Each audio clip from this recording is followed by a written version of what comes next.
Ghosh is joining me live on the broadcast for more perspective on that news story. Pallavi, I think Nalin has also raised a very valid question on issues of national security. Can there be any opposition? Shouldn't the opposition in fact be standing in unison, especially when it comes to the Congress party?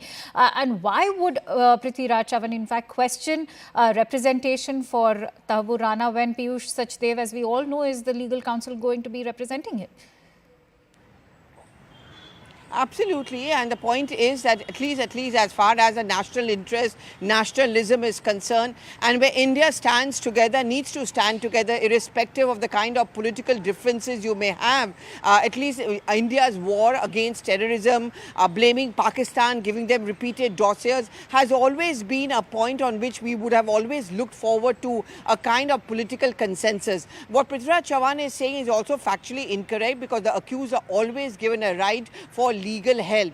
Even Ajmal Kasab had got that. Anyone else, Afzal Guru, all of them have been given that. And we follow that procedure. India is not a banana republic, neither are there kangaroo courts. And that is why there's always going to be one prosecutor who's going to defend even the accused. And that's what Tahawwur Rana has been given.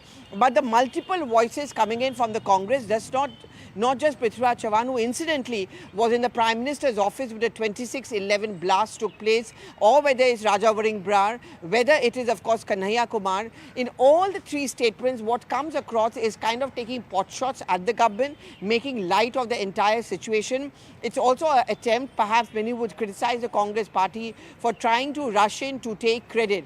We all as Indians, really, Akanksha, should be happy at least that he's been extradited, because for those families, 136 of them who lost their loved ones, this possible issue can bring a somewhat of a closure in trying to give out some kind of semblance of justice for all those who waited for around 17 years. And therefore, the Congress comments makes the Congress party look horrible. The BJP, of course, gets a controversial issue against them, and once again raises a question mark that why is it that Congress time and again, is it because of the appeasement politics, time and again seems to be defending the indefensible? Absolutely. And you know, the kind of reactions that have come in, particularly from the Congress party, on one hand you have Chavan, you have Raja Varing downplaying this entire extradition. On the other hand, you also have Mr. Chidambaram, who's taking credit for this entire exercise, saying that it was the UPA government that laid the groundwork, forgetting the fact that it was also during the UPA government that 26/11 happened.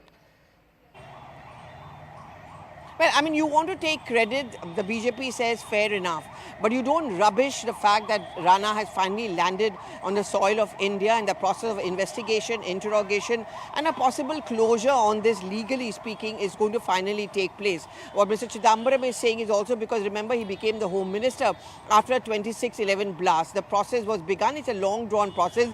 These things don't happen overnight, but the Prime Minister and the government has been very, very clear about one thing, that unless we don't get him back over here, there have been backdoor negotiations which have been taking place with America on how Tahawwur Rana, who's a mastermind of the 26/11 blast, really needs to come back. Which is why the BJP is asking this question, that for 10 years when you were in power, what was really stopping you from speeding up the entire process? And now that he's finally landed here, why don't you just speak in one voice? Because whenever you start taking pot shots, what you end up doing is not just compromising the entire process, but also emboldening Pakistan.